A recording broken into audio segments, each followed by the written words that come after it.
Top quality और consistent performance के लिए सिर्फ सिल्वर पंप नाम याद रखना।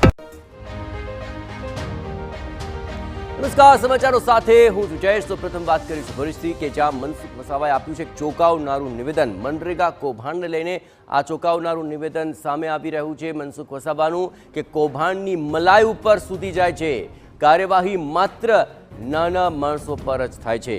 આ યોજનામાં કૌભાંડ ન થાય તે માટે સિસ્ટમમાં ફેરફાર જરૂરી હોવાનું પણ તેમણે ભારપૂર્વક જણાવ્યું। વેરાવળની 2 એજન્સીઓ સામે ગુનો આ મામલે નોંધાયો છે।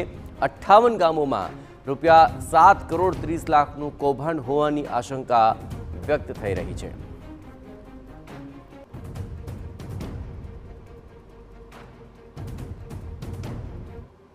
ગાંધીનગર લેવલથી જ રાજ્ય સરકાર લેવલથી જ આના માટે ચોક્કસ પ્રકારના કાર્યક્રમો બનાવવા પડે।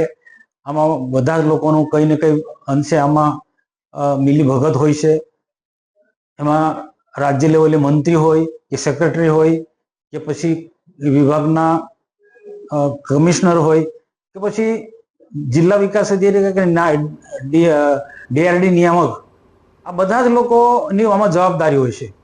જ્યારે તપાસ થાય છે નીચેનો કર્મચારી મારી જાય છે, પણ બધાનું જ આમાં સેટિંગ હોય છે।